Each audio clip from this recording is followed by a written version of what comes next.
തമിഴ്നാട്ട് രാഷ്ട്രീയത്തിലെ സൂര്യൻ അസ്തമിക്കുകയാണോ? ദ്രാവിഡ കോട്ടകളിലെ ഏറ്റവും ശക്തിമാനായ സ്റ്റാലിനെപ്പോലും ഞെട്ടിച്ചുകൊണ്ട് ഒരു പുതിയ ശക്തി ഉദിക്കുന്നു. ഇത് സിനിമയിലെ എൻട്രിയല്ല, ഇത് റിയൽ ലൈഫിലെ ദളപതിയുടെ സിംഹാസനമാണ്. എങ്ങനെയാണ് ഒരു സിനിമാ നടൻ തമിഴ്നാട്ടിലെ ഏറ്റവും വലിയ രാഷ്ട്രീയ കുടുംബത്തെ തരിശപ്പെടുത്തിയത്? കരുണാനിധിക്ക് ശേഷം സ്റ്റാലിനും മക്കളും തമിഴ്നാട് അടക്കി വാഴുകയായിരുന്നു. DMKയെ തോൽപ്പിക്കാൻ ആർക്കും കഴിയില്ല എന്ന അവസ്ഥയിലാണ് വിജയ് തമിഴക വെട്രിക്കഴകം പ്രഖ്യാപിക്കുന്നത്. ആദ്യത്തെ ചില വർഷങ്ങളിൽ എല്ലാവരും ചിരിച്ചല്ലോ. പക്ഷെ വിജയുടെ സൈലന്റ് ഗെയിം സ്റ്റാലിന് പോലും തിരിച്ചറിയാൻ കഴിഞ്ഞില്ല.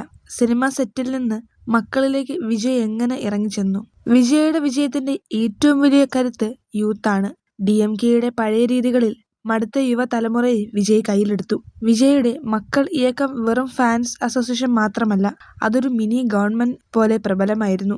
ദ്രാവിഡ രാഷ്ട്രീയത്തിന്റെ അതേ സോഷ്യൽ ജസ്റ്റിസ് കാത്ത് വിജയ് വിശ്വാസമായ രീതിയിൽ ഇറക്കി. സ്റ്റാലിൻ പറയുന്നതിലും കൂടുതൽ നല്ലത് വിജയ് ചെയ്യും എന്ന വിശ്വാസം ജനങ്ങളിലുണ്ടാക്കി. ഇലക്ഷൻ ദിവസം ചെന്നൈ മുതൽ മധുരൈ വരെ ടെൻഷനില്ലായിരുന്നു. സ്റ്റാലിന്റെ രഥങ്ങൾ ഓരോ മണ്ഡലത്തിലും തുടരെ തോൽക്കുന്നത് നമ്മൾ കണ്ടു. സ്റ്റാലിനെ പറ്റിയ ഏറ്റവും വലിയ മിസ്റ്റേക്ക് വിജയെ ഒരു ആക്ടർ മാത്രമായി കണ്ടു എന്നതാണ്. വിജയുടെ പ്രത്യേകത, അയാൾ ഒരു സിനിമാ നടനെ പോലെ അല്ല, ഒരു രാഷ്ട്രീയ ചാണക്യനെ പോലെ ആണ് മൂവ് നടത്തിയത്.